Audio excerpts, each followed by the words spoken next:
نبی پاک صلی اللہ علیہ وسلم کی حدیث ہے مسلم میں طبرانی میں، حضور نے فرمایا آؤ میں تمہیں پچھلے زمانے کے ایک ایماندار نوخیز ولی اللہ کی بات سناؤں۔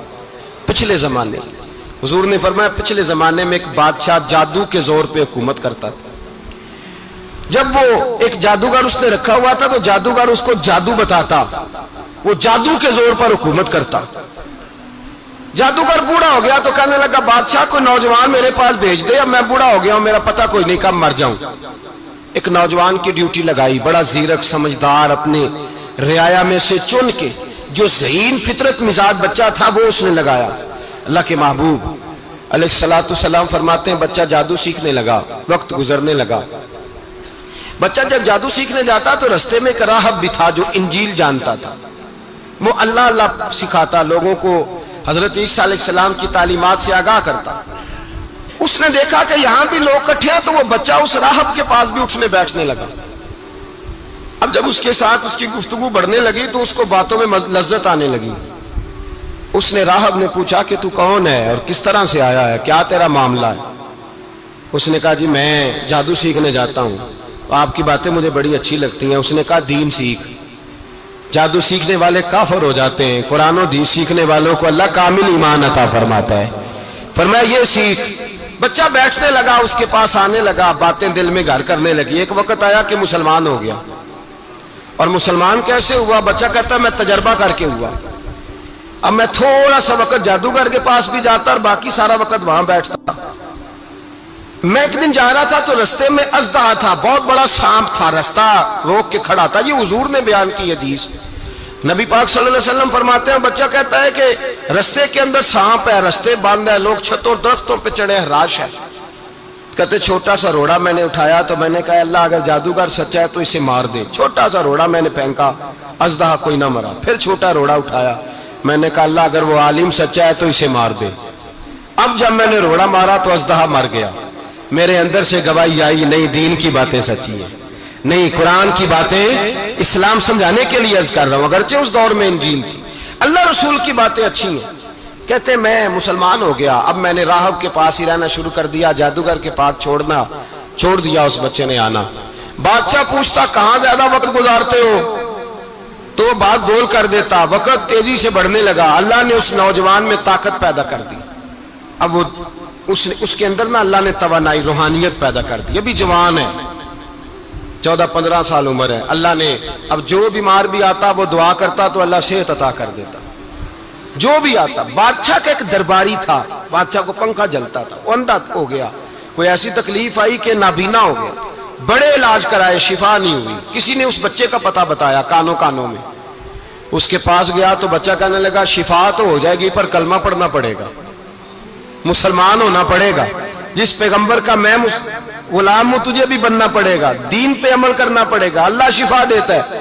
اس نے کہا تو مجھے کلمہ پڑھا، مجھے شفا دے، میں تیار ہوں۔ اس نے کہا شفا تو اللہ دیتا ہے۔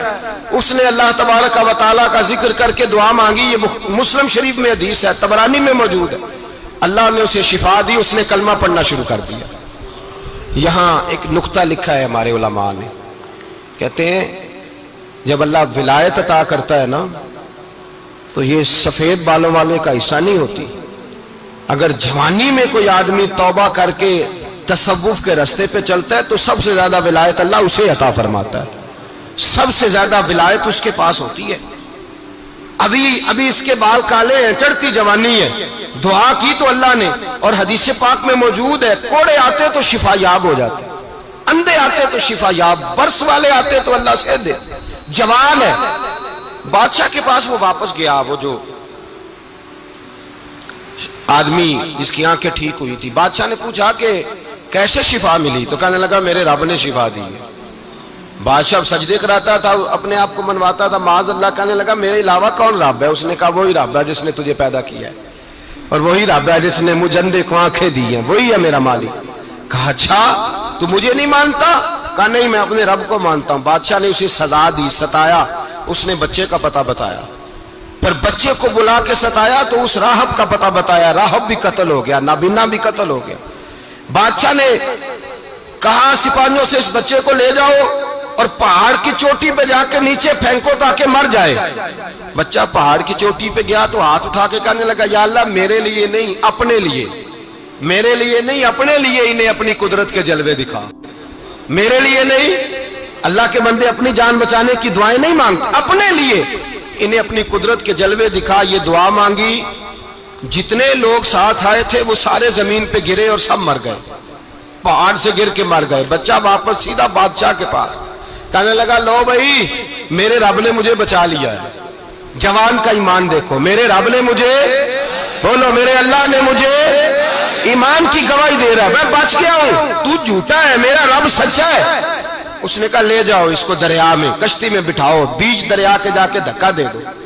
بیٹھے کشتی میں، دریا کے بیچ گئے، اور جب جا کے وہاں اس کو دھکا دینے لگے تو اس نے کہا اللہ میرے لیے نہیں اپنے لیے انہیں اپنی قدرت کے جلوے دکھا.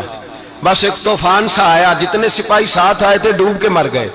وہ بچہ اٹھا اور سیدھا پھر بادشاہ کے پاس، اسی کے پاس کہنے لگا لو بھائی میرے رب نے مجھے بچا لیا ہے، تیرے پاس آیا ہوں. وہ کہنے لگا تو کیا مصیبت میرے گلے پڑ گئی ہے، کیسے جان چھوٹے گی؟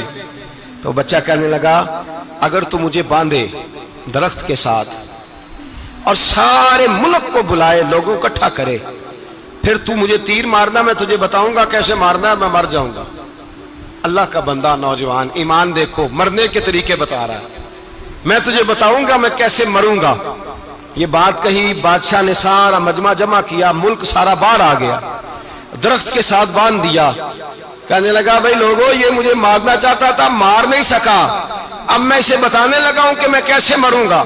اسے کہو جب تیر مارے تو ساتھ میرے رب کا نام بھی لے، میں اپنے رب کے نام پہ جان دوں گا، ایمان کی پختگی میں اللہ کے نام پر جان دوں گا. اسے کہو رب کے نام پہ مارے، مر جاؤں گا. بادشاہ نے اللہ کہہ کے تیر مارا، پیشانی میں لگا، بچے کی روح پرواز کر گئی. جتنا مجمع کھڑا تھا سارا کلمہ پڑھ کے مسلمان ہو گئے، سارے مسلمان ہو گئے سارے. میرے رسول پاک سید عالم صلی اللہ علیہ وسلم نے نوجوانوں کو بتایا جب تمہارے اندر ایمان کی قوت آئے گی تو اللہ تمہاری مدد کرے. فرمایا وہ نوخیز ولی تھا، ابھی جوان رانا تھا، ابھی اس کی پیشانی پر جوانی کے آثار تھے، لیکن اس نے اللہ کو راضی کیا، رب کریم کو راضی. ولایت کا مطلب بڑھاپا نہیں، ولایت کا مطلب وہ نہیں کہ جب بڑا لمبا وقت گزر جائے تو پھر آدمی آئے کہ نہیں اب کیا کرنا ہے، اب مسجد ہی ہے، اب تو اس کے علاوہ گزارا ہی کوئی نہیں.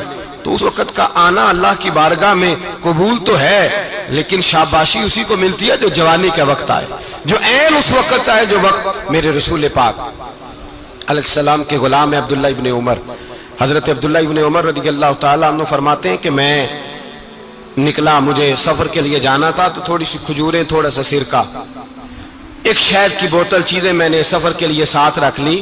میں جب مدینے سے باہر صحرا میں نکلا نا تو رمضان نہیں تھا، غیر رمضان تھا. میں نے ایک نوجوان کو دیکھا بکریاں چرا رہا ہے، بکریاں چرا رہا ہے. اے جوان، آپ فرماتے ہیں اس کا چہرہ بڑا نورانیت والا، گرد پڑی ہوئی پر بڑا حسین. فرماتے ہیں میں نے اس کو کہا کہ آ جاؤ کھانا کھا لو، روزے بھی نہیں تھے. کہنے لگا نہیں میں نے روزہ رکھا ہوا ہے. فرماتے ہیں میں نے کہا پتہ کروں کہ نیرا نیک ہی ہے کہ پرہیزگار بھی ہے. نیک وہ ہوتا ہے جو نماز پڑھے روزہ رکھے، پرہیزگار وہ ہوتا ہے جو گناہ سے بچے، وہ پرہیزگار ہوتا ہے. کہا پتہ کروں پرہیزگار بھی ہے کہ نہیں. کہتے میں قریب گیا تو میں نے جا کے اس کو کہا بھائی تیری بکریاں بڑی پیاری ہیں، میرا دل کرتا ہے ایک بکری مجھے دے دو.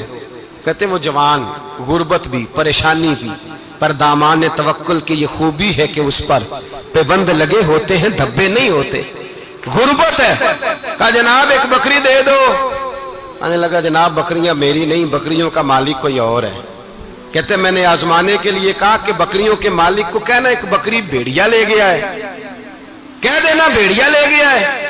تو کہتے اس نے میری طرف دیکھا، گرد سے اس کے بال لٹے ہوئے، آنکھوں میں روشنی، چہرے پہ اطمینان، لب و لہجے میں ایمان کی طاقت. نوجوان کہنے لگا حضور بکریوں کے مالک کو تو کہہ دوں گا بھیڑیا لے گیا ہے، جب عرش کا مالک پوچھے گا تو کیا جواب دوں گا، اللہ کو کیا جواب دوں گا. کہتے ہیں میں کانپنے لگا، اس کی بات سن کے واپس آیا، جو کام نکلا تھا وہ چھوڑا، واپس لوٹ آیا. میں نے پتہ کیا کس کا غلام ہے، پتہ چلا فلاں آدمی کا ہے. کہتے میں نے پہلے غلام خریدا، پھر پتہ کیا تیرے پاس بکریاں کتنی ہیں، اس نے کہا 400. کہتے میں نے مالک سے ساری بکریاں خریدی، پھر غلام کو بلایا، پھر وہ بکریاں تحفے میں دی، تحفے میں۔ کہنے لگا حضور یہ سارا کچھ مجھے کیسے ملا؟ میں نے کہا تیرا ایمان بڑا پختہ تھا تو میرے رب نے تجھے انعام عطا فرمایا ہے۔